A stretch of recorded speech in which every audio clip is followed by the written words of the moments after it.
concernente ao propósito da aula. Olha, pode ser que Deus esteja confuso, mas você está lá no Romano 3, o 3 manda procurar aqui, assim, ó, nasceu na descendência de Davi, Romanos 1:3, né? Assim é seu filho, que nasceu na descendência de Davi, segundo a carne. Aí manda procurar lá pelas letras lá, né? Calma aí, mas o irmão está o que escrito lá? Que eu preciso saber, No né? Romanos Sim, no livro de Romanos. 1:3. Sim, capítulo 1, verso 3. O irmão está indo numa referência, o que é? É uma Comentário. referência. É uma referência. Comentário. Um comentário.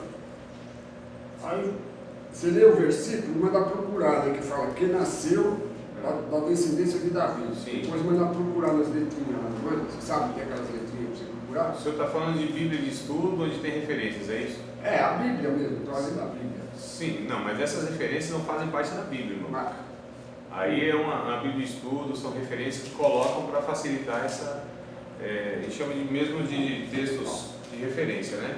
então, porque eu estava lendo no 3, eu não entendi, né? Pode ser que eu esteja confuso, mas. Aí, você lê o capítulo 1, versículo 3, fala que nasceu da descendência de Davi segundo a carne, né? Sim, tem uma referência, não é? Tem a referência. Então o irmão tem que ir lá na referência Então, buscar. eu fui procurando essa referência, Sim, mas fala assim, quer ver? Jessé gerou o rei Davi, né? E Isso. Davi gerou a Salomão, que exato. foi mulher de Urias. Aí eu me confundi, falei, será que Salomão mulher de Urias? Irmão, é a genealogia que está trazendo, né? É a Então, isso descendência. não dá, tem como me confundir tudo na hora. Depois a gente vê direitinho aí essa parte, tá bom? Porque eu vou entrar agora. Depois você me explica. Tá, na verdade, eu quero pegar a aula passada e dar continuidade. O exercício que a gente vai fazer daqui para frente, algumas aulas vão ser assim: pegar textos bíblicos, tá? Só para a gente dar o exemplo de como que a gente vai estar interpretando os textos bíblicos. A gente já aprendeu então algumas regrinhas aí, né? Hoje é a terceira aula, se não me falha a memória, né? Então, nas duas primeiras, nós aprendemos algumas regras. E o que a gente vai fazer agora? Vamos pegar essas regras, vamos ver se elas funcionam mesmo. Só são teorias, ou se de fato elas sendo aplicadas, elas têm aí esse resultado que a gente disse que tem que ter, né? Ou seja, da compreensão adequada do texto bíblico, tá bom? Mas antes que a gente possa pegar essas regras e aplicá-las de fato, ou seja, usar mesmo a ferramenta para interpretar, eu quero falar para vocês a respeito do Antigo Testamento. Eu acho que eu falei na primeira aula alguma coisinha, mas não detalhei não. Então, quando a gente lê o Antigo Testamento, irmãos, a gente fica talvez uma dúvida assim: mas o que serve para a igreja e o que não serve para a igreja? Não tem essa questão, né? Então, mas o que será que é prática? O que diz respeito a nós? Então, a gente fala que tem uma continuidade do Antigo Testamento e tem uma descontinuidade do Antigo Testamento. Então, o que a gente tem como prática para a igreja de hoje no Antigo Testamento? Somente aquilo que o Novo Testamento ratifica, tá certo? Então, se o Novo Testamento não tem um ensino idêntico àquele, a gente não pratica, a gente considera que aquilo caducou, aquilo ficou obsoleto, tá certo? Houve um propósito, foi cumprido o propósito naquele, seja no mandamento, seja no ensinamento de uma prática cerimonial, por exemplo. Então teve um propósito lá para Israel, não serve para nós. Nós não somos judeus, irmãos, tá certo? Nós não somos judeus. Então tem coisas lá que foram para o povo judeu, para um propósito histórico, na história. Não serve para a aplicação de hoje. E a gente vai ver essa questão, por exemplo, de ungir objetos. É algo que a gente percebe muito na igreja brasileira, principalmente pentecostal, né? Essa questão de a gente estar ungindo, mas no Antigo Testamento ungia, sim, ungia tudo quanto é coisa, né? Mas e no Novo Testamento, o que fala a respeito disso? A questão da alimentação. Existem alimentos que ainda são hoje restritos, porque no Antigo Testamento tinha, você não podia comer isso, não podia comer aquilo, né? Não podia comer carne de tal animal, não é só de porco não, né? Outros animais também, porque eram considerados imundos, impuros e tal, cerimonialmente falando. E a gente pega Levítico, por exemplo, tem muitas recomendações lá que elas são cerimoniais, mas isso hoje ainda é válido para nós? Bom, tinha lugares específicos para adorar, tinham roupas que poderiam usar e roupas, tecidos aliás, né? Tinha tecido que não podia usar misturado com outro tecido. Tinha semente que não podia ser plantada misturado com outra semente. Então, essas ordenanças, essas recomendações ou proibições, elas são exclusivas do Antigo Testamento. Não há uma continuidade. E aí, hoje que eu quero, assim, nesse começo de aula, a gente conversar sobre essas questões, tá certo? Dias sagrados, por exemplo, há igrejas que guardam o dia do sábado, né? Já pensou se nós fossemos guardar esse dia do sábado? Não, apesar que os que guardam o dia de sábado, alguns pensam que não é para fazer nada, pelo contrário. Os adventistas do sétimo dia, por exemplo, o sábado que eles reservam aí para passar o dia todo, né? Na igreja, estudando, orando, fazendo as coisas e tal. Mas é um dia para eles que são sagrados. E aí a pergunta é, mas hoje ainda existe esse dia sagrado que nós precisamos guardar? Fala assim, não, é o domingo, né? A igreja instituiu como domingo, mas será que é um dia sagrado mesmo? Como era? O Antigo Testamento tinha, era o sábado. Não podia fazer um monte de coisa lá, né? Então é essa questão que eu quero aqui colocar para vocês. Tudo bem, amados? Então, tudo bem, é interessante também ter essa dúvida. Vamos lá, pegar o texto bíblico de Colossenses, capítulo de número 2. E aí eu gostaria já de pegar esse texto, ler com vocês o que o Novo Testamento tem a falar a respeito dessas questões aqui. Colossenses capítulo de número 2, vamos fazer essa leitura. Tem dois blocos aqui que eu quero ler com vocês em Colossenses, né? Primeiro é o capítulo 2, do versículo de número 4 até o verso de número 17, e depois eu quero ler outro bloquinho aqui do texto, do mesmo texto, do mesmo capítulo, melhor dizendo. Então, Colossenses capítulo 2, versículo de número 4 até o 17. Alguém pode ler, fazer uma leitura bem tranquila, respeitando pontos e vírgulas? Nós vimos que os pontos, as vírgulas é importante, né? Então, quem puder, por favor. Colossenses 2, verso 4 até o 17.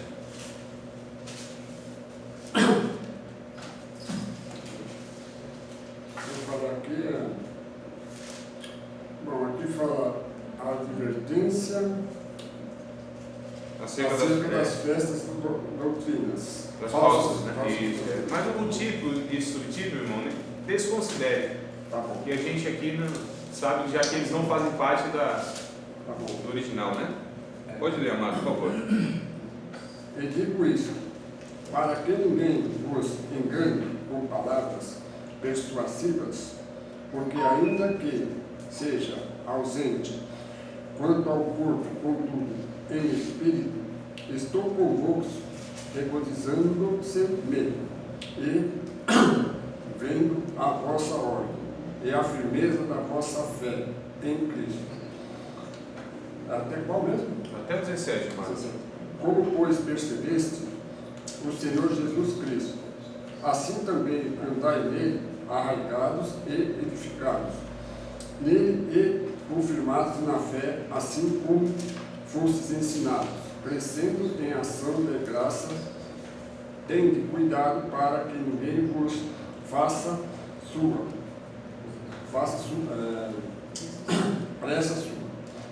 por meio de filosofias e vã sutilezas, segundo a tradição dos homens, segundo os rudimentos do mundo e não segundo Cristo.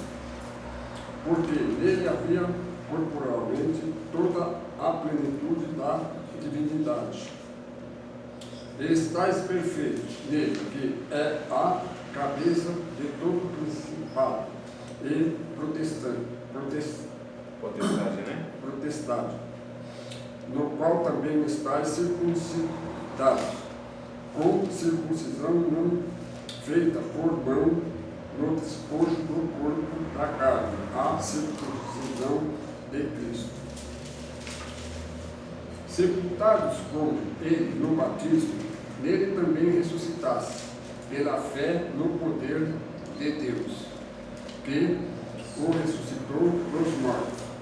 E quando vós estáveis mortos no pecado e na incircuncisão da vossa carne, vós vos vivificou juntamente com ele, perdendo-vos todas as ofensas, havendo riscado a cédula que era contra nós, na nas suas ordenanças, e a qual de alguma maneira nos era contrário, e a atirou do meio de nós, clavando-a na cruz, e despojando os principados e potestades, os expôs publicamente, e deles triunfou em si mesmo. Portanto, ninguém vos julguei pelo comer ou pelo beber, ou por sua causa dos dias de festa, ou da lua nova, ou dos sábados, que são sombras das coisas futuras, mas o corpo é de Cristo. O verso 17 vai ter uma conclusão aqui. Todas essas coisas, ou seja, o beber, o comer, as festas, os sábados está no plural, tá, irmão? Porque havia mais de um sábado a ser guardado na lei judaica.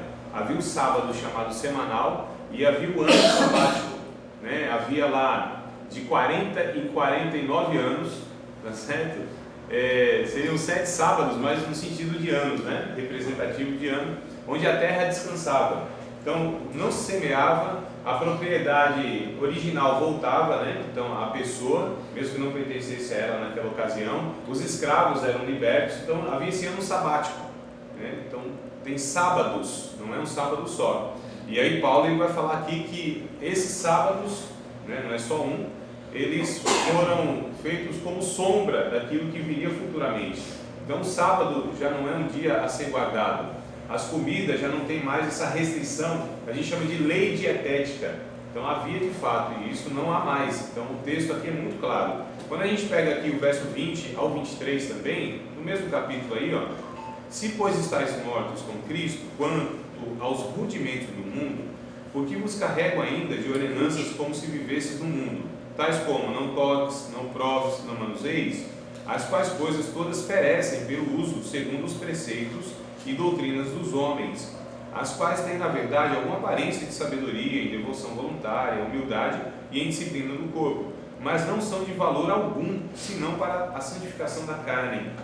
Então é uma coisa meramente de saúde física, mas valor espiritual, pedagógico, como tinha antes, isso já não tem mais. É claro o texto aqui. Paulo escreve uma carta toda, irmãos, a respeito de esse cristão querendo guardar as leis, querendo viver por essas leis, que é Gálatas. Tá? Então Gálatas ele vai falar, vocês começaram bem, começaram pelo Espírito, mas estão acabando na carne. Vocês querem invalidar a graça de Deus, querem viver pela lei? Paulo diz, não tem problema, viva pela lei. Agora, saiba de uma coisa, se você errar em um ponto da lei, é culpado de tudo. E aí quem é que dá conta disso, irmão? Né? De viver nessa lei, observando, vivendo nessa questão de obedeço, tudo à risca, né? Então não dá conta. Então Deus, o Antigo Testamento, ele estabelece. Por que o Antigo Testamento, na verdade, se ele não salva, por que foi escrito?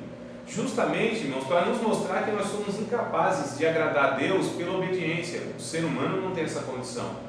Então a lei não tem valor nenhum? Não, tem valor, tem o seu valor histórico, tem o seu valor pedagógico, tem lá os seus ensinos espirituais que continuam valendo, tá certo? Ensinos espirituais.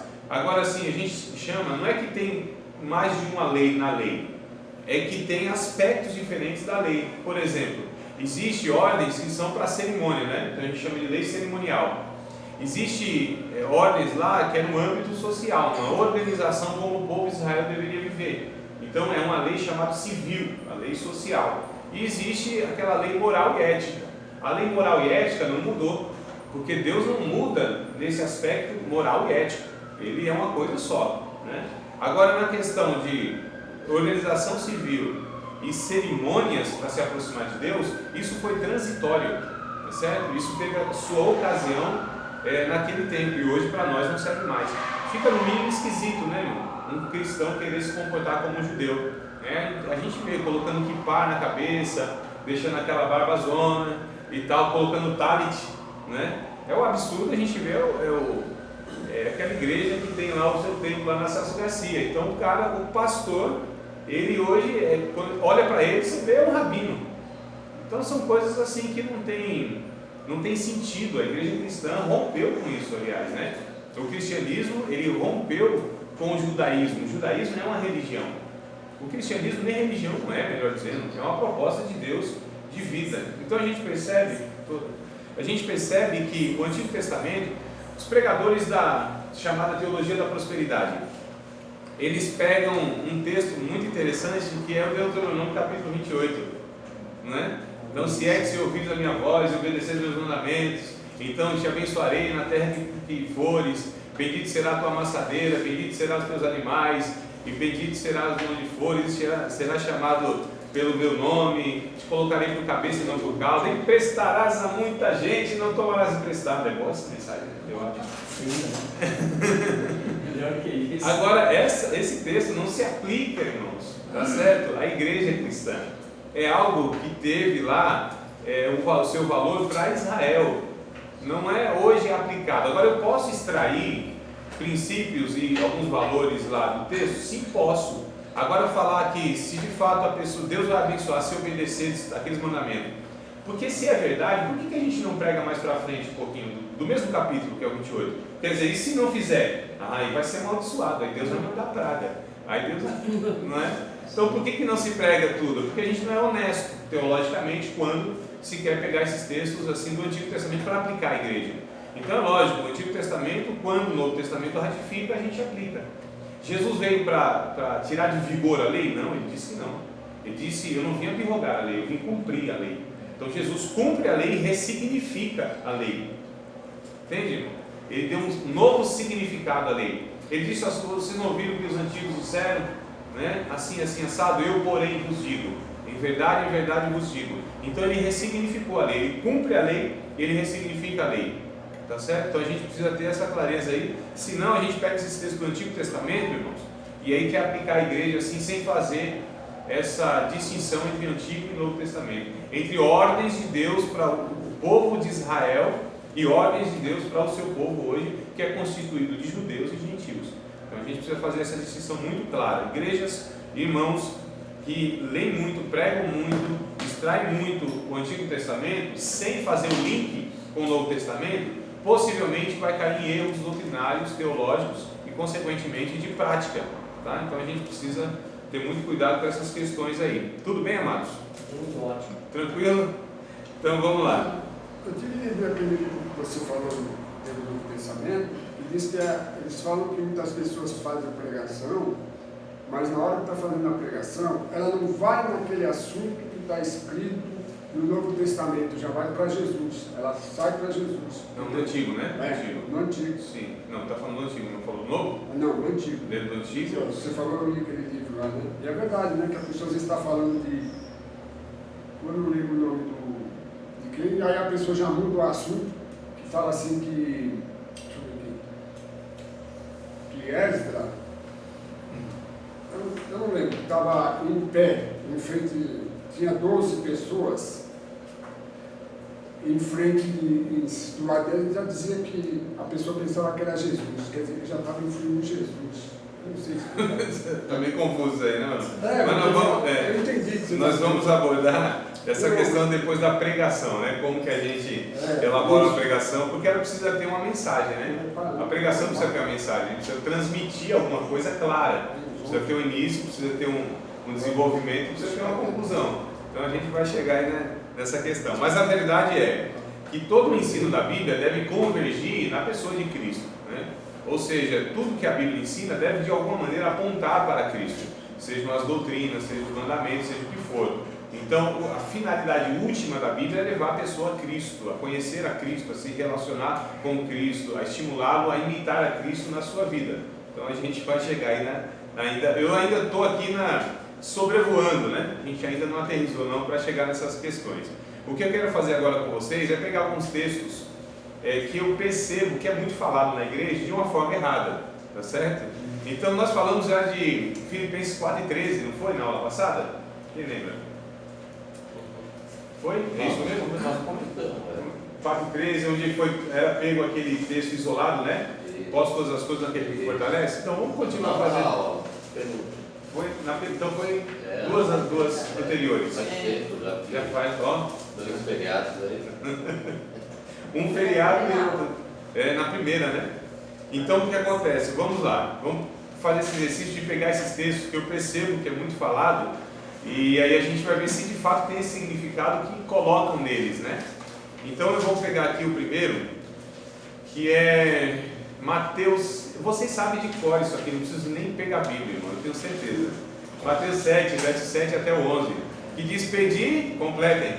Pedis, Não, vamos lá, todo mundo junto. Como que diz o texto? pedis e dá-se-vos-á. Vamos lá, não sei se Ou a sabe. medida, né? Não. Não lembra? Não. Vamos aqui de cabeça, eu quero de cabeça. Não peguem agora a Bíblia, não. 7:11?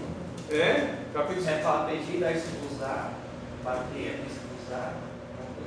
alguma coisa assim, ninguém olha aí. Rapaz, pra mim era tão falado na igreja que. Encontrareis, pedir, dar-se-vos-á, buscareis, encontrareis. Não é pedir, dar-se-vos-á? Não, pedir e dar-se-vos-á. É 7:7. Buscais, encontrareis, batei e abrir-se-vos-á, porque aquele que pede recebe, busca encontra, o que bate. Se abre. O que busca encontra e o que bate se abre. Se vós sois maus, E qual dentre vós sim. é o homem que pedindo o pão, o filho, Filho. pão? Deixa eu ler o texto. isso também. eu queria que vocês lessem. Nossa, Vamos ler assim, Qual mano. dentre vós? Direitinho. Vamos fazer o seguinte, vamos começar do comecinho, irmã. Vai ler. Lê, então, a irmã vai ser aqui a oradora oficial da turma, representando. Pega o texto aí com muita calma, né? Nós vamos ficar aqui até 11h15 mesmo, não tem problema. Mateus 7. Capítulo 7, verso 7 até o 11. Pedi e dar-se-vos-á, buscai e encontrareis, batei e abrir-se-vos-á. Porque aquele que pede recebe, e o que busca encontra, e ao que pede se abre. E ao qual dentre vós é o homem que? É o que bate, não é? É o que bate, se abre. E pedindo-lhe o pão, o seu filho, dá-lhe uma pedra, e o que pedir um peixe, dá-lhe um serpente? Se vós, pois, sendo maus, sabeis dar boas coisas aos vossos filhos, quanto mais o vosso Pai, que estás nos céus, dará aos seus filhos que pedirem. Portanto, tudo que vos quereis que os homens vos façam, fazei-os também vós, para que o que está porque esta é a lei dos profetas. Isso, é o ajudador. o outro embaçou. Maravilha. Então vamos lá, amados. O que vocês já ouviram após essa declaração, essa citação de algum pregador, até mesmo vocês falaram, mas vamos fazer aqui de conta que vocês nunca falaram isso. Diga-me. Pedi, 2 vezes. Primeiro já tem essa questão. que não é. Pedir, era insistir. Isso, então já não está escrito Não, pedir. 2 vezes não está. Então já começa por aí. O meu só tem uma vez. Eu atendei, né, as aulas que o senhor deu anteriores, eu atendei para essas coisas. E eu ouvi uma pessoa falando isso daí, aí eu fui na Bíblia ver, né? Esse versículo. Esse. Daí a pessoa até falou assim, por que a gente pede tanto e às vezes não recebe? Sim. Aí eu falei, não, tem que ir lá ver o que Está acontecendo. Fala, tem que ver o que é isso que Jesus está falando, né? Exato. As aulas que o senhor falou, aí eu descobri, mas pode falar. Não, tá ótimo. Aí eu descobri. Mas o que o pregador ele falou após isso? É isso, por que a gente pede tanto e não recebe? É isso? Falando das necessidades, né? Tipo, numa oração você pedir alguma coisa, como Sim. uma causa. Sendo que a Bíblia diz que a gente pede e recebe, né? Busca, encontra, bate, se abre. Então o que está acontecendo? Mas aí a gente aprendeu a ver o que está dizendo o texto, né? Sim, mas o que está dizendo o texto? Ó, em Mateus eu não dá pra ver, mas eu vi em Lucas. Calma aí, mano. Isso aqui é o ponto. Eu queria ter um filho assim, viu? Isso aqui é o ponto, irmão, que eu queria trazer para vocês. Fique em paz que o seu filho será exatamente assim. Aleluia. Amém. Então, amados, olha só. É exatamente esse ponto que eu queria chegar. Veja bem, primeiro a gente precisa, quando a gente ouve, mas antes que a gente chegue lá, velho, então eu quero que vocês possam trazer aqui para a sala de aula aquilo que vocês estão recebendo de fato, né? Nesses textos. Esse aqui, por exemplo, a gente vai ver os outros. Mas o que falam então após isso? Não é justamente isso? Olha, se a Bíblia diz para a gente pedir, né, que recebe, busca, encontra, a gente bate, se abre, ela tem que pedir, orar, insistir, perseverar, porque Deus vai dar, é promessa, está aqui e tal. Não é mais ou menos isso? que os pregadores eles expõem neste texto, estou falando nesse texto aqui, não é mais ou menos isso? A questão é, será que é isso mesmo? Aí a gente vai para outra regra, que é o que o Hector está fazendo agora. Tem esse texto em Mateus. Existe o mesmo texto, ou seja, o texto paralelo em outro local? Se existe, nós temos que ler, tá certo? Porque já nós aprendemos que um texto complementa o outro, quando eles são paralelos. A gente não leu então na aula passada, ou retrasada, 2 aulas para cá. Tem feriado. Nós não lemos aquela questão do centurião de Cafarnaum? Sim ou não? Sim. Lemos, não foi? Que o Mateus diz lá que o centurião foi, e Lucas diz que os servos do centurião foi. Então não tinha lá um paradoxo, uma aparente contradição? Então o que a gente precisou fazer? Ler os 2 textos, né? E a gente vai ver aqui que se tem um texto em Mateus, e tem em Marcos e tem em Lucas, vamos ler os 3. Porque um traz informação que o outro não traz.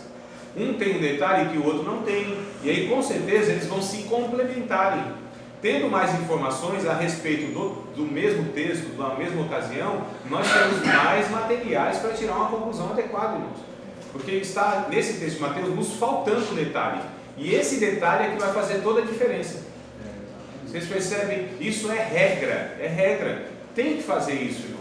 Não tem outra forma, não tem um atalho.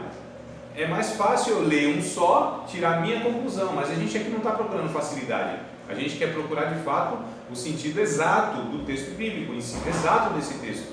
Então é exatamente isso que tem que fazer. Tem outro texto que a gente vai perceber, então sim. Então vamos supor, a gente lê Mateus ainda não entende, né? Então os outros textos vai ser tipo o contexto. Não chega a ser o contexto, mas é um complemento. Entendeu? É uma informação que o outro traz que vai complementar. E aí sim a gente compreende. Né? Porque a gente está lendo aqui dentro de um contexto. Só que esse contexto não está completo. Ou não tem informações desse contexto que tem toda a fala de Jesus. Porque um evangelista ele omitiu. E o outro trouxe todo o relato. Ou então colocou em outras palavras. Mas é a mesma ocasião. Ou seja, a gente está juntando informações, né, material, para que a gente possa tirar a conclusão. É como se fosse assim, Jesus falando, alguém cortou um pedaço da fala de Jesus e pior, a conclusão cortou. Ele colocou em outro local. A parte principal. Isso, é a conclusão. E aí a gente vai então pegar lá a conclusão, junta com esse texto aqui, e aí a gente tem um todo completo. E aí, sim, tendo um todo de informação, a gente com certeza vai ter mais condições de tirar aí o sentido exato, o aproximado do texto. Essa é a questão. Então vamos lá ler o capítulo de número 11 de Lucas, não é isso? 11 a partir do 9. Então vamos lá. Então não tem como, irmãos, eu afirmar isso, que tudo que a gente pedir, ou que a gente pede, insiste, pode fazer campanha, subir monte, descer monte, ir para a vigília. Você não recebeu porque pediu mal, né? Mais ou menos assim. Ou então não teve fé. Então vamos colocando esses pretextos, né? Esses pretextos assim, para justificar o que não deu certo. Porque se eu falo alguma coisa, eu estou afirmando da Bíblia e não está acontecendo, aí eu que falei aquilo a respeito da Bíblia, eu preciso arrumar um pretexto para falar, ó, a culpa não é da Bíblia nem minha, é tua. Então você não teve fé, você tem algum pecado enrustido, tem alguma coisinha aí que não, né? Então insiste mais um pouco, a campanha não foi feita direito, quebrou a campanha. O pior de tudo é que muitas das vezes o pregador, para fazer valer o cachê que vai pegar do igreja, ele já vem com o texto pronto de casa, né? E tudo resumidinho, mas esquece de buscar em outro livro para complementar o que ele está pregando. Isso. Tem que vir pronto de casa, mas pronto certo. Bem certo. É bom que venha pronto, mas pronto assim. Eu estou falando com ficha aqui? Pronto certo. Vamos lá, hoje. Pode ler o capítulo 11 de Lucas? Lucas 11, até o 13. Diz assim: E eu vos digo a vós, pedi e dar-se-vos-á. Buscai e achareis. Batei e abrir-se-vos-á. Porque qualquer que pede, recebe. E quem busca, acha. E a quem bate, abrir-se-lhe-á. Qual pai dentre vós que, seu filho lhe pedir pão, lhe dará uma pedra? Ou também, se lhe pedir peixe, lhe dará por peixe uma serpente? Ou também, se lhe pedir um ovo, lhe dará um escorpião? Pois, se vós sendo maus sabeis dar boas dádivas aos vossos filhos, quanto mais o Pai Quanto mais dará o Pai Celestial, o Espírito Santo, Opa! àqueles que lhe pedirem. Então qual que é a promessa a respeito do que especificamente e unicamente? Espírito O Santo. Espírito Santo. Qual é a promessa então da insistência, da petição que a gente vai receber? Pessoa do Espírito Santo. O texto não está abrindo margem para mais nada. Percebam que a gente não pode pegar esse texto para aplicar de outra forma. A aplicação é única, o ensinamento é único. A mensagem de Jesus é esta e exatamente esta. Se vocês pedirem, se vocês insistirem, se vocês perseverarem, o Pai Celestial vai dar o Espírito Santo àqueles que pedirem. Olha só, irmão. Lindo, né? Não há outra aplicação, não é impossível, nós não temos direito de dar outro sentido, tá certo? Mas a gente não pode assim porque Deus não dá, a gente pede as necessidades, sim, mas nesse texto não. Não quer ser isso. Nós estamos trabalhando aqui o texto, o que o texto está falando, o que Deus está falando nesse texto, é isso, tá certo? Porque existem verdades que são verdades, mas não naquele texto, né? Por exemplo, é fato que se nós orarmos, apresentarmos a Deus algumas outras necessidades, Deus poderá nos atender? Claro que sim. Não é isso que eu estou falando que não acontece. Estou falando que nesse texto não é? Com certeza, né? Nesse texto jamais. Mas eu não sei se o professor pegou aí, né? Aqui um textinho nosso aqui também. Sim. A maioria na igreja já pensa que é algo material. Esquece o principal que aqui diz a respeito do Espírito Santo, né? Exato. Vocês sabiam, irmãos, que aquilo que é necessidade física e material não precisa nem ser orado? Isso não precisa ser orado. O Mateus capítulo 6 já nos diz isso, não é? Que Deus não veste os lírios do campo, Deus não alimenta os passarinhos, e quanto mais a nós, gente que tem fé nenhuma, Deus fará isso. Então Deus é aquele Deus que antes que a gente peça, Ele providencia, é o Deus da providência, Ele cuida dos seus. E eu não estou falando só dos cristãos, não. Deus cuida da humanidade, irmãos. Tá certo? O próprio Mateus capítulo 5 vai dizer que a chuva desce para justo e injusto. Deus abençoa fiel e infiel da mesma forma. Deus é aquele que mantém a sua criação. A criação natureza e a criação humanidade. É Deus que faz isso. Se os incrédulos reconhecem ou não, o problema é deles. Se eles dão glória a Deus ou não, porque a maioria acha que é por conta do seu esforço, do seu suor. Não, irmãos, isso é dádiva de Deus. Isso está escrito em Atos dos Apóstolos, que é Deus que dá a todos a saúde, a alegria no coração, enche de mantimento lá, a dispensa de mantimento. Está escrito isso em Atos, Paulo dizendo aos pagãos. Eles não sabiam, eles achavam que eram os deuses, eles achavam que era outra qualquer coisa menos Deus. Não, é Deus que faz isso. Então, para as coisas materiais, nós não precisamos orar. O 6:33, que é muito conhecido, que está escrito: buscar primeiro Sua justiça. sua justiça. Está Está escrito as demais coisas? O reino de Deus e sua justiça. É as demais coisas, está escrito? E essas coisas. E estas coisas? Estas coisas. E as coisas que ele veio falando atrás. Anteriormente. Na conclusão. Isso, percebe? Né? Então vamos lá pegar mais um texto aqui. E a gente percebe, eu vou entrar aqui num assunto que eu acho que vai gerar calor. Vai gerar mais calor que luz, talvez. Mateus capítulo de número 3. Esse aqui vai, irmão Antônio, pode ter certeza, viu, irmão? Esse aqui diz respeito a nós, pentecostais. Eu pregava as demais coisas. Não está escrito. É porque a gente ouve. Esse exercício, essa questão que a gente ouve e repassa é muito comum, né? Então o pregador falou, o pastor falou, alguém que a gente está ouvindo falou, a gente faz o quê? Reproduz aquilo, né? Como se fosse mesmo que estivesse escrito. Então a gente tem essa, é quase que um hábito que a gente tem, que eu acho que a gente precisa corrigir isso. Quando lê é dessa maneira, né? Mas parece que está lendo, mas... E ainda às vezes lê, mas porque está condicionado na mente, né? Na aula, acho que na nossa última aula, né? Eu lembro que quando o professor falou daquela uma ou outra ajudou e a sua companhia, eu lembro que num congresso que eu fui na Assembleia de Deus, era uma convertida. E o pastor, o tema do congresso era esse, o pastor ficou escandalizado, o pastor que ia ministrar. Foi. Ele falou: as irmãs do seu coração, e principalmente o pastor desta igreja, deve tomar cuidado Olha. do tema. Esse tema fala de idolatria. Exato. e exortou o pastor da igreja. Tá vendo? Sobre eu, na minha inocência, falei que tema bonito. E quando ele falou do tema, que era sobre idolatria, eu falei, meu Deus, né? Aí depois ele explicou o que era o tema, que as irmãs tinham escolhido por tema. Aí quando o professor falou, eu lembro, depois daquele dia, eu nunca mais eu esqueci. Aí até hoje eu vejo alguns na igreja de irmãos, não, hoje eu estou no seu companheiro, esforça, não está na Bíblia. Eu lembro. Aí você pega aquele texto e não tem. Onde que tá? Está em Isaías 41:6, é isso? Vamos ver aqui rapidinho, só para dar referência para os irmãos.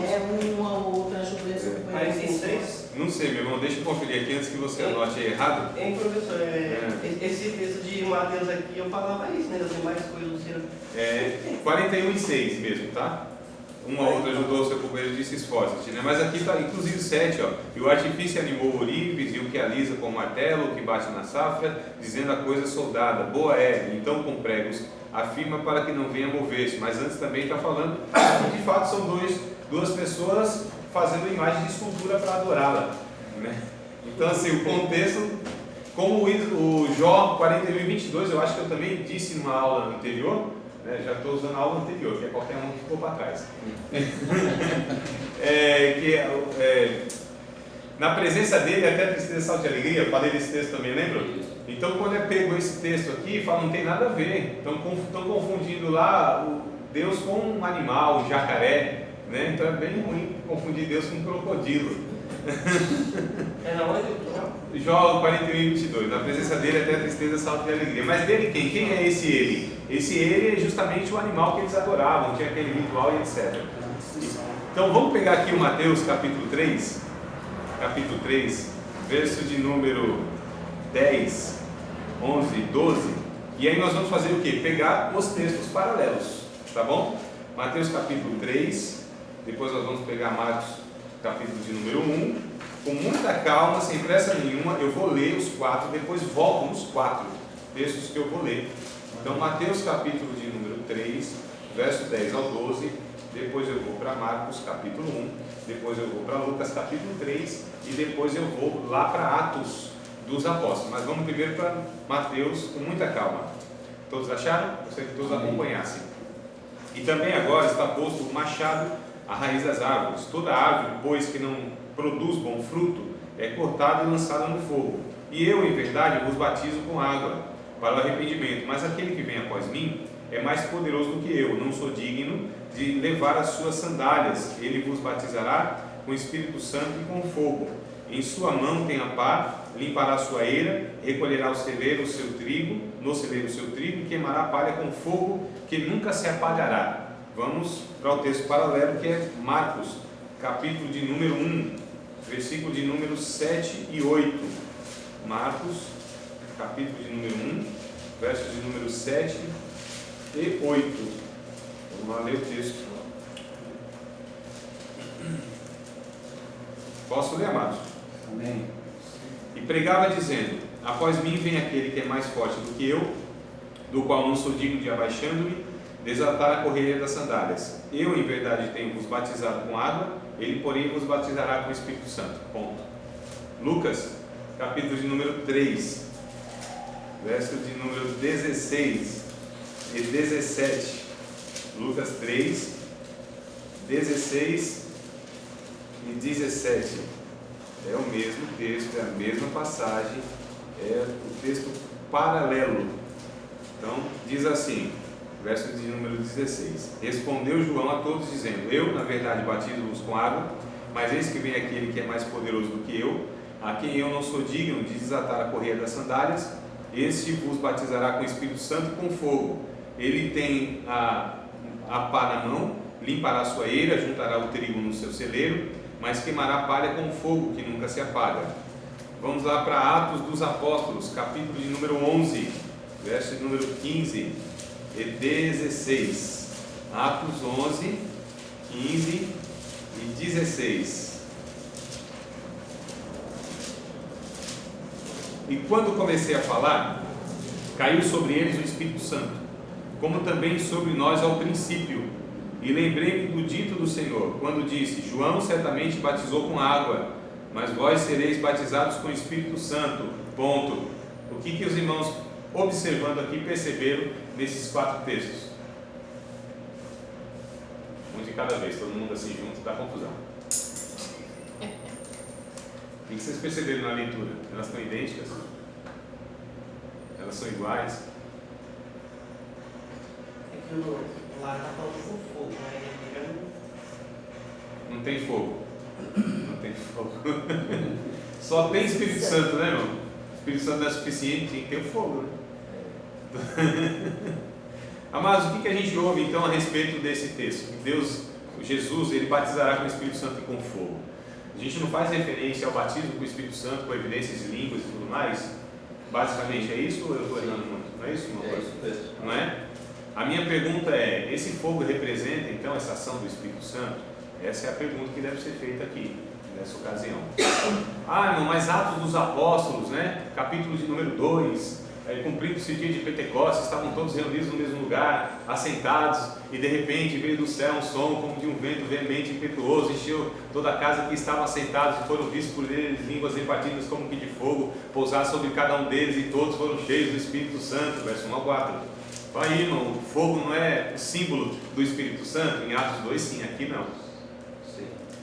Atos 2 é ação do Espírito Santo. O fogo é uma representação da ação purificadora do Espírito Santo sobre a vida daqueles crentes. Tá certo? Esse? O fogo de Atos 2. Ah. Atos 2. Agora aqui, esse fogo representa essa ação purificadora do Espírito Santo? É a pergunta. E nós vamos estudar, talvez hoje ainda, se não for hoje, provavelmente na próxima aula, sobre símbolos. Os símbolos, tá certo? O que representam esses símbolos? Por exemplo, a pomba é um símbolo do Espírito Santo, não é, amados? Sim. Não é isso? Né? João Batista estava lá batizando Jesus, foi visto lá descer o Espírito Santo sobre a vida de Jesus numa forma de córpora de uma pomba. Aí eu pergunto, a pomba é um símbolo do Espírito Santo, representa alguma qualidade, alguma virtude do Espírito Santo. Sim. Tá certo? Então quer dizer que em toda a Bíblia a pomba representa a pessoa do Espírito Santo? Sim ou não? Acha que não? Eu acho. Acha também que Apesar não? que aqui tem machismo. Então, Minha opinião, mas o Espírito Santo, na Bíblia, é uma representação da luz divina que tem. ó, amados, aí eu falo assim, mas lá no dilúvio, O dilúvio também. isso, lembrou, né? O povo conhece a Bíblia aqui, né? Do dilúvio lá, a pomba representa o Espírito Santo? Ali possivelmente sim, mas em todas as outras passagens que aparece a pomba como representação do Espírito Santo, não. Se a gente for em Oséias capítulo 7, por exemplo, verso 11, Oséias 7, 11, a pomba ali aparece como uma representação de uma pessoa tola, uma tolice, uma pomba que foi enganada. Então é essa observação que a gente tem que fazer também. Às vezes aquela passagem, aquele símbolo representa tal coisa, mas não quer dizer que em toda a Bíblia seja a mesma representação, só porque é a mesma figura. É isso que a gente tem que ter cuidado, tá bom? Depois a gente vai estudar mais detalhadamente, eu vou trazer outros exemplos para vocês. É só para a gente pegar aqui. Então o fogo, no capítulo de número 3, eu estou aberto nos 4 aqui, ó, 3, e é assim que a gente deve estudar, pegando todas as passagens simultaneamente, né? Então, Mateus capítulo 3, o texto diz, e percebam aqui, o detalhe é esse: quando o texto traz Espírito Santo e fogo, existe um versículo seguinte, tá certo? Então, em Mateus tem o versículo seguinte, em Lucas tem o versículo seguinte, em Marcos não tem o versículo seguinte, em Atos não tem o versículo seguinte. Por quê? Em Marcos não tem o com fogo e em Atos não tem o com fogo. Só em Mateus e em Lucas, onde tem o versículo seguinte, que vai falar do juízo. Então Jesus batizará com o Espírito Santo e com fogo, ele tem na sua mão a pá, limpará a sua eira, juntará o trigo no seu celeiro e a palha queimará com fogo. Então esse fogo aqui, nesses textos, representa o juízo de Deus na eternidade, para aqueles que são palha, para aqueles que não se arrependeram. Nós temos que ter a noção que quando estava vindo para João Batista, que é a ocasião dos 3 textos, né? Não de Atos, mas dos 3, estava vindo 2 públicos. Aqueles que estavam vindo para aceitar a mensagem de João Batista, se arrepender e serem batizados de fato, e aqueles que estavam vindo como curiosos para criticar os fariseus, os hipócritas. Então a mensagem do João Batista é essa: vocês serão batizados pelo Espírito Santo e vocês incrédulos com fogo, porque vocês são palha e vocês são trigo. Então nessa passagem, fogo não representa nada do Espírito Santo sobre a vida do crente, irmãos. Tá certo? Certíssimo. Então, por isso que ele disse que vai gerar calor aqui. Sei não, irmão. Aí, ó. Há uma dúvida? Porque ele ainda fala aqui, ó, que quem vai fazer essa ação de fogo É Jesus. é Jesus. É Jesus, exato. Então aqui está dizendo, ele vos batizará. Isso. O Espírito Santo com fogo. Então, ele vai pegar a pessoa e vai batizar com o Espírito Santo com fogo. Isso. O que é o batizar? Não, É o beijinho, é o batizar, mergulhar. ele derramará, vamos dizer, ou colocará o Espírito Santo. Então ele coloca duas coisas, quais são? Não sei. Aí é uma Não, aqui conclusão. ó, não, o Espírito Santo. Ele vos batizará com o Espírito Santo E com fogo. e com fogo. Tá. Ele, mais uma. Bom, aí é uma conclusão, irmão Antônio. É. É uma Não, conclusão. você entendeu? Que eu- Sim. Então, não estou dizendo que o fogo é fogo, né? Sim. Mas é fogo, né? Sim, não, sim, é representativo aí, não é literal. Mas Não é eu- um fogo literal. E pode ser que esse fogo seja aquele que vai limpar a pessoa. Não é opinião de nenhum comentarista bíblico. Você pode pegar todos os comentaristas bíblicos, nenhum vai chegar a essa conclusão. É porque aqui para nós está assim, né? Mas no original, né? Sim, não, tá lá, traz o fogo também, batizará com o Espírito Santo, tem lá. E com fogo. Isso. É porque confunde esse e com. E com. Isso, Aí você está exato. dizendo que esse fogo seria o fogo do juízo? Sim, exato. Isso é o que vai No concordar. final. Exato. Isso é o que vai concordar todos os comentaristas. Entendi. Todos. Acho que também, tanto é que ele fala com o Espírito Santo e com fogo. Ele fala com o Espírito Santo e com fogo, então é uma coisa diferente. Exato. Tipo, ele com o Espírito Santo é uma coisa e com fogo é outra. É por isso que eu peguei todos os textos. Aquele que diz que Jesus batizará com o Espírito Santo, tá certo? Não, que não tem fogo, não tem o versículo seguinte. Qual é o versículo seguinte? É que haverá uma separação para o juízo. Então o versículo seguinte é o que vai mostrar que é um juízo. E quando tem o versículo seguinte, tem um fogo. E quando não tem o versículo seguinte, né? No caso o Mateus 12, né? 13 e 12. Quando não tem o versículo seguinte, que é de juízo, não tem fogo. Tá certo? Então é por essa conclusão que todos os comentaristas vão concordar. Sim, Roberto, pode falar. Às vezes tem na Bíblia assim uma palavra, a mesma palavra, mas é diferente do inferno. Tem diferença, né? Também tem. Inferno não é só Não é só. um lugar, só uma realidade só. Então, Inferno é só tem uma três tradução, palavras. né? Tem outros, né? Tem Hades, tem Gina e tem. Nossa, esqueci agora. E Purgatório. Tártaros. Purgatório. Então, Não. Aí a gente Não. Tem Aí a gente três tem palavras que- no original que vão ser traduzidas como inferno no português. Só que diz respeito a três ocasiões É isso diferentes. que eu estou falando. Tipo, talvez aqui, esse fogo, será que é o mesmo? Não. Nessa ocasião não. Aqui fogo é a única coisa mesmo. É a única É coisa. juízo. Então, se for a única coisa, então, então é o cumprimento do de baixo. Então, se é a mesma coisa. Exato. Então, Porque se fosse fogo diferente aqui teria que estar traduzido de uma forma e aqui teria que estar traduzido de outra forma, né? Exato, é a mesma coisa. Então o fogo, eu acho que é o juízo, representa o juízo, e os textos que têm a palavra fogo contém também o versículo seguinte, que é claramente um juízo de Deus, que é a separação que vai falar. Ele falará entre trigo e palha, que é uma representação dos fiéis e os infiéis, né? Daqueles que são originais, ou seja, o trigo, e a palha que não é. Essa expressão palha e trigo também está em outra ocasião nos evangelistas, onde Jesus, ele de fato peneirará o trigo para si e jogará a palha. Então essa representação. Então é claro pelo texto seguinte, é o texto seguinte que vai nos trazer essa conclusão de juízo. Então o fogo nesses textos que nós lemos não representa a ação do Espírito Santo. Tá certo? Certo? Tranquilo. Agora a gente ouve isso direto. Aqui que talvez seja o maior problema. Por ouvir direto, aqui ficou como uma verdade em nós. Mas será que é de fato? É por isso que a gente tem que pegar os textos E a gente chega a essa conclusão tranquilamente, irmãos. Tá bom? Tudo bem? Tudo ótimo. Então vamos pegar o texto. Eu também não vou pegar. É tão ouvido que a gente não precisa ler da Bíblia aqui, irmão. Vocês têm na memória. Esse segmento que você está falando para ler, por exemplo, se você leu o 12, você já leu o 13? Não. Aqui o 12 já é o suficiente para a gente pegar o texto mesmo para tirar a conclusão. Às vezes eu costumo de às vezes continuar ou ler um texto. Não, tem que ler, no máximo você tem que identificar o que é a fala, né? E aí ler toda ela, sim, mas no caso aqui não. Mas é interessante, amados, por exemplo, deixa eu falar isso aqui rapidinho, a gente vai para o nosso intervalo. Aquela passagem muito famosa, onde Jesus diz para Pedro que Pedro ia negá-lo, não é? O que Jesus disse? Lembram assim, de cabeça? Eu quero saber o que está na cabeça de vocês. É isso que Antes que o galo cante, 3 vezes que negarás.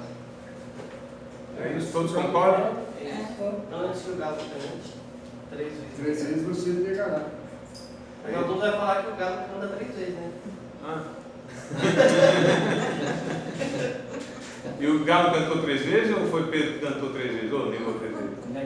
Ele nega, eu acho que antes que você negue 3 vezes, O- pelo que eu entendo, né? Pedro negou 3 vezes, Pelo o depois galo de Pedro cantou. negar 3 vezes, o galo canta. Cada vez que eu Ele negou 3 vezes, o galo cantou e ele lembrou da Quantas palavra. vezes o galo cantou? Uma O vez. galo cantou uma vez e Pedro negou 3. Mas a pessoa fala, nossa, o galo cantou 3 vezes, ficou até rouco. Ou o galo cantou 2 vezes? Não, o galo cantou uma Não, vez. aí tem uma história também, que eu já vi pregador falar, que não é galo. Olha, outra coisa que eu ia perguntar para vocês aqui. Galinha de Eu também já Angora. ouvi falar isso aí também, Cara, não é galo. Não é uma ave, né? É outra O coisa. que seria então? Ixi, eu não vou te... Então o galo aqui não é galo. Sim. Hã? O galo não é galo. Não, eu te entendo que é galo. Mas não é galo. Não, é hermenêutica, que é? Que passa? Então, É primeiro como assim, maçã, né? a gente É pega porque o a texto. maçã, a maçã. Exatamente. A maçã, né? Exatamente, Tem que mano. descobrir que bicho que é. Olha só que coisa interessante. É essa provocação que eu quero fazer em vocês com a maçã e agora com o galo. Porque quando que eu ia imaginar que eu estou lendo maçã e a palavra maçã não se Laranja. refere a maçã? Laranja. Nunca, irmãos, nunca, ninguém ia nem desconfiar disso. É uma coisa assim impossível de nós sabermos apenas lendo, porque para mim é óbvio que maçã é maçã. Quando que na minha cabeça vai se passar que a palavra maçã não se refere a maçã? Então vocês percebam que a leitura superficial da Bíblia, ela é insuficiente para que se faça conhecida e compreendida, melhor dizendo. Esse é o estímulo que eu quero provocar em vocês, para que vocês, cada palavra, de fato, sabe, é isso mesmo. E aí a gente precisa pegar comentários bíblicos. É inevitável, irmãos. Nós precisamos estudar a Bíblia.